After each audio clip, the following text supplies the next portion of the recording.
Vasco e Palmeiras. É a volta do Vasco à Série A jogando em casa no Rio de Janeiro, porque a partida é no Maracanã.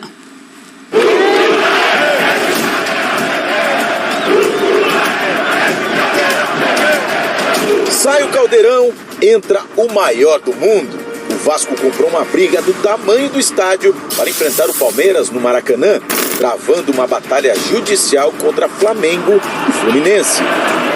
A ideia da diretoria vascaína era lotar o estádio, aproveitando o primeiro jogo em casa, no retorno à Série A. Historicamente, no entanto, enfrentar o Palmeiras no Maracanã não é uma boa para os vascaínos.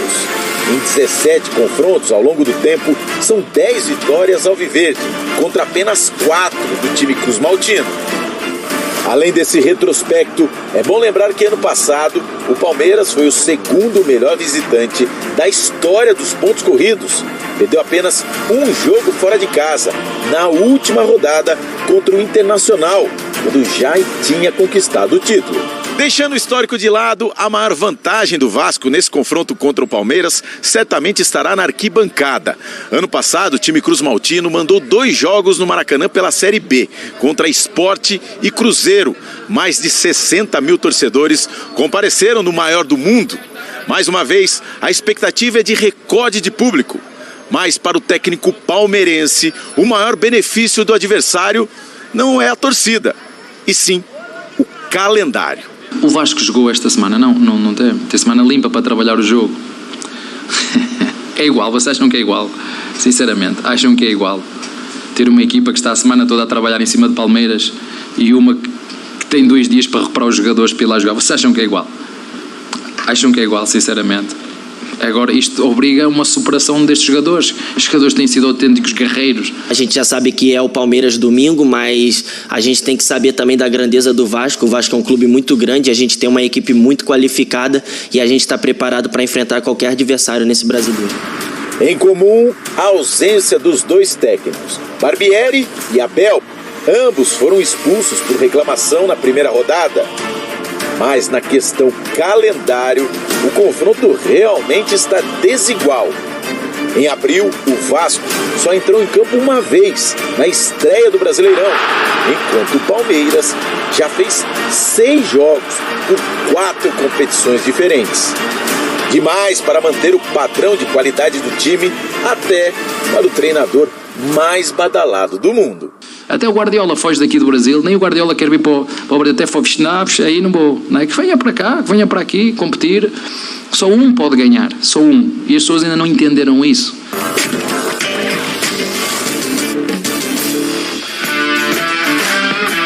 Tá bom, então a gente tem medidor ESPN para vocês, fãs de esportes, e aí a gente coloca as probabilidades de vitória do Vasco, 28%, de vitória do Palmeiras, 43%, e o empate, a probabilidade de 29%.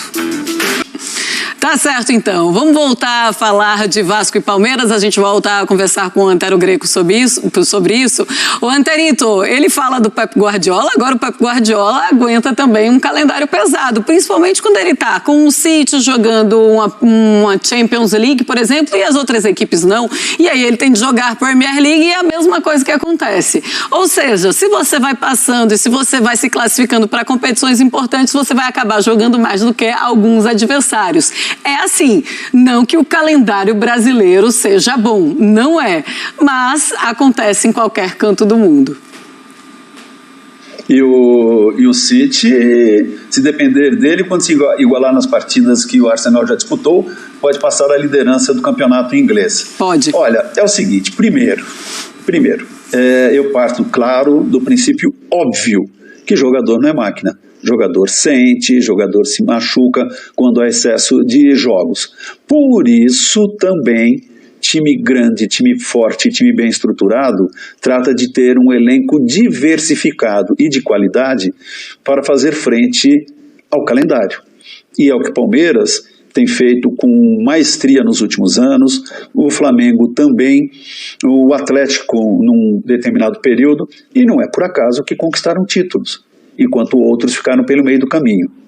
Então, o Palmeiras hoje se dá o luxo de ter, por exemplo, 5, 6 jovens no seu elenco, porque eles foram trabalhados para isso, de ter grandes jogadores, o Flamengo igualmente e o Atlético também. Tá, esse é o primeiro lado, ainda bem que as suas respectivas diretorias atenderam aos apelos dos treinadores. Segundo, pergunta, Abel, para o torcedor do Palmeiras, você perguntou para a imprensa, né, para dizer que não deve ser cobrado, criticado, tal. Se acham bacana o time ter conquistado 10 taças, 9 taças em 2 anos e meio, ou se achariam mais legal se fizesse um jogo por mês? Pergunte para a torcida do Vasco se ela acha legal não estar em Libertadores, Sul-Americana, não estar em Copa do Brasil, não ter vencido o campeonato estadual. Claro que há o alívio de ter voltado para a Série A, mas pergunte, é legal ter só um campeonato e um campeonato no qual ele sabe que dificilmente vai brigar pelo título? Claro que não. Claro que não. Abel, imagine também você dirigindo o Palmeiras só com uma competição e tendo sido eliminado em outras, não tendo conquistado títulos. Talvez nem estivesse no Palmeiras, talvez não estivesse recebendo elogios merecidos, e eu acho que às vezes até poucos, pelo trabalho que tem feito, até de mexer tão bem no elenco e fazer com que o torcedor esqueça, por exemplo, no meio de semana, a ausência do Veiga, do Rony, do Piquerez, do Murilo, já não se fala do Danilo e do Scarpa, isso é mérito do treinador também. É isso, é da profissão. Na Europa, hoje o treinador também não fica muito tempo, há cobrança, há calendário pesado, o nosso é um pouco mais, porque nós temos os jogos de campeonato estadual, mas lá também tem isso. Muito. Na Inglaterra tem Copa da Liga, Copa da Inglaterra, Copa não sei disso, Copa daquilo. Por isso que os clubes tentam fazer bons elencos, que cada vez mais nós sigamos, pelo menos nesse aspecto, pelo caminho dos europeus, termos elencos diversificados. E Abel, você está numa fase tão sensacional da sua vida, da sua carreira, fala, mas relaxa um pouco, parece que está sempre tenso, senhor. Toma um vinho do Porto, um vinho verde também, daqueles bons, pra você dar uma acalmada, tá bom? Chegou a hora do palpitão do Antero. A gente mostra a segunda rodada do Campeonato Brasileiro pra você. Tem sim, Antero. E você vai ser cobrado por isso. Mostra aí, então. Mostra aí a rodada. Vai. Manda. Tá aí a rodada. Sim, vamos. Fluminense e Atlético Paranaense neste sábado. Abre a rodada. Ixi, que jogo legal, hein? Esse é bom. Esse é um jogo para Fluminense jogando em casa. São Paulo e América Mineiro, hein? A estreia do Dorival. Tem um fato novo aí. O São Paulo que me preocupa. Empate. Empate? Cuiabá e Red Bull Bragantino. É outro empate. Cruzeiro e Grêmio. Olha aí, esse jogão também, esse reencontro agora na Série A. Caramba, Grêmio. Internacional e Flamengo no Beira-Rio. Ótimo jogo também. Ai, rapaz, eu vou ficar no muro, não? De novo? Não, Inter e Flamengo. Deixa eu pensar aqui. Olha, é jogo que o Inter não pode perder. Flamengo. Empate não é ruim, não. Não, né? Tá bom, no Beira-Rio. Vasco e Palmeiras em jogo no Maracanã, domingo. Esse daí, olha, esse time do jeito que tá conseguindo as coisas, eu vou de Palmeiras. Palmeiras? Tá certo, a volta do Vasco jogando em casa na Série A. Santos e Atlético Mineiro no domingo, hein, Antero? Galo na Vila. Coritiba e Fortaleza. Fortaleza. Goiás e Corinthians. A estreia do Cuca.